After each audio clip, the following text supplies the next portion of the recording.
ಇರುತ್ತೆ, ಅದರ ನಡುವೆ ಬರ್ಬೋದಂದ್ರೆ ನಾನು ಹೇಳ್ತೀನಿ ಅಂತ ಹೇಳಿದರೆ, ಆದರೂ ಸಹ ಅತ್ಯಂತ ಒಂದು ಸಂತೋಷದ ವಿಚಾರ ತಮ್ಮ ಉತ್ಸವದಲ್ಲಿ ಇಂಟರ್ ಕಾಲೇಜಿಯೇಟ್ ಫೆಸ್ಟಲ್ಲಿ ಭಾಗವಹಿಸುವಂಥದ್ದೇನು ಅವಕಾಶ ಸಿಕ್ಕಿದೆ. ನಿಮ್ಮೆಲ್ಲರಿಗೂ ನಿಜಕ್ಕೂ ನಾನು ಅಭಿನಂದನೆಗಳನ್ನು ಸಲ್ಲಿಸುತ್ತೇನೆ. ಈಗಲೇ ಓದ್ತಾ ಇದೆ, ಸಾಹಿತಿ ಸಂಬಂಧಪಟ್ಟಿರುವಂಥದ್ದು ಸ್ಪರ್ಧೆಗಳಿತ್ತು, ವಿಜ್ಞಾನಕ್ಕೆ ಸಂಬಂಧಪಟ್ಟಿರೋದು, ಕಾಮರ್ಸು ಮತ್ತು ಸಾಂಸ್ಕೃತಿಕ ವಿಚಾರಕ್ಕೂ ಕೂಡ ಇಲ್ಲಿ ಎಲ್ಲ ಸ್ಪರ್ಧೆಗಳು ನಡೆದಿರೋದು ಅತ್ಯಂತ ಒಂದು ಒಳ್ಳೆಯ ಬೆಳವಣಿಗೆ ಅಂತ ನಾನು ಭಾವಿಸ್ತೀನಿ. ಇಂಥ ಒಂದು ಒಳ್ಳೆಯ ವಾತಾವರಣದಲ್ಲಿ ನಾವೆಲ್ಲರೂ ಸ್ಪರ್ಧೆ ಮಾಡೋ ಮೂಲಕ ನಿಜಕ್ಕೂ ನಮ್ಮ ಏನು ದಸರಾ ಉದ್ದೇಶ ಇರೋದನ್ನು ಕೂಡ ಅಜ್ಞಾನವನ್ನು ಸಂಹರಿಸೋದು. ಸೊ ಅದಕ್ಕಾಗಿ ಈ ಸ್ಪರ್ಧೆ ಮಾಡೋ ಮೂಲಕ ನಾವು ನಿಜಕ್ಕೂ ನಮ್ಮ ತಿಳುವಳಿಕೆ, ನಮ್ಮ ಜ್ಞಾನ ಎಲ್ಲ ಹೆಚ್ಚಿಸುವ ಮೂಲಕ ಆ ಅಜ್ಞಾನವನ್ನು ನಾವು ಸಂಹಾರ ಮಾಡ್ತಾ ಇದ್ದೀವಲ್ಲ, ಅದೇ ಒಂದು ಒಳ್ಳೆ ಬೆಳವಣಿಗೆ ಅಂತ ನಾನು ಭಾವಿಸ್ತೀನಿ. ಸೊ ಇಂಥ ಒಂದು ಒಳ್ಳೆ ಕಾರ್ಯಕ್ರಮದಲ್ಲಿ ಭಾಗವಹಿಸೋದು ಯಾವತ್ತೂ ಸಹ ಒಂದು ಸಂತೋಷದ ವಿಚಾರ.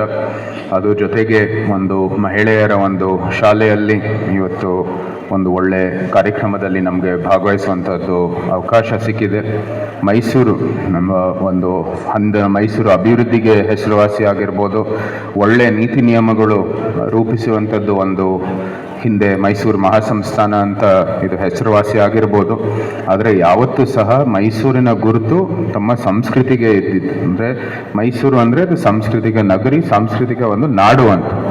ಅದಾಗಿದ್ದೇ ಮಹಿಳೆಯರಿಂದ, ಹೇಳಿದ್ರೆ ತಪ್ಪಾಗಲ್ಲ ನಿಜಕ್ಕೂ.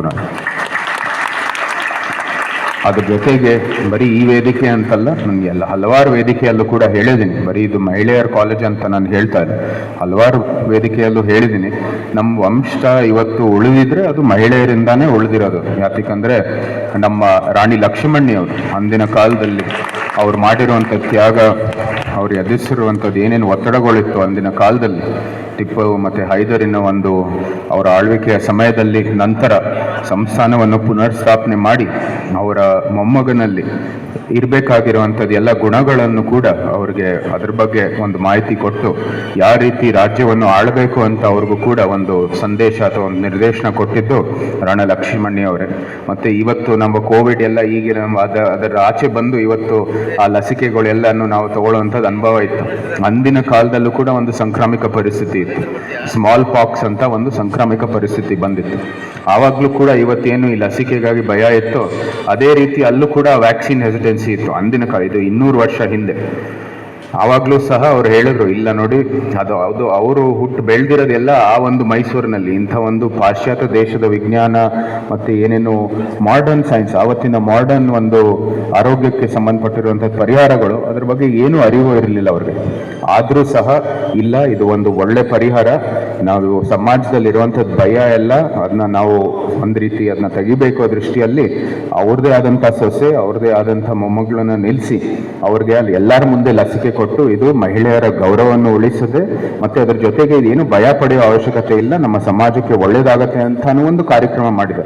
ಅದು ನಮ್ಮ ಒಂದು ನೆನಪಿನಲ್ಲಿ ಇಲ್ಲ. ಅದು ಅಲ್ಲಿ ಕೇಂಬ್ರಿಡ್ಜ್ ಯೂನಿವರ್ಸಿಟಿಯಲ್ಲಿ ಒಬ್ಬರು ಪ್ರೊಫೆಸರು ಆ ಒಂದು ಪಿಕ್ಚರ್ ಅವ್ರ ಜೊತೆ ಇದೆ, ಮತ್ತು ಆ ಒಂದು ಕಥೆಯನ್ನು ಅವ್ರು ಸ್ಮರಣೆ ಮಾಡ್ಕೋತಾರೆ. ಇಂಥ ಒಂದು ಇಂಡಿಯನ್ ಅಂದರೆ ಒಂದು ಮೈಸೂರಿನ ರಾಣಿಯವರು ಇಂಥ ಒಂದು ಪ್ರೇರಣೆ ನೀಡಿದ್ರು ಸಮಾಜಕ್ಕೆ, ಇಂಥ ಒಂದು ಒಳ್ಳೆ ಸಹಾಯ ಮಾಡಿದ್ರು ಅಂತ.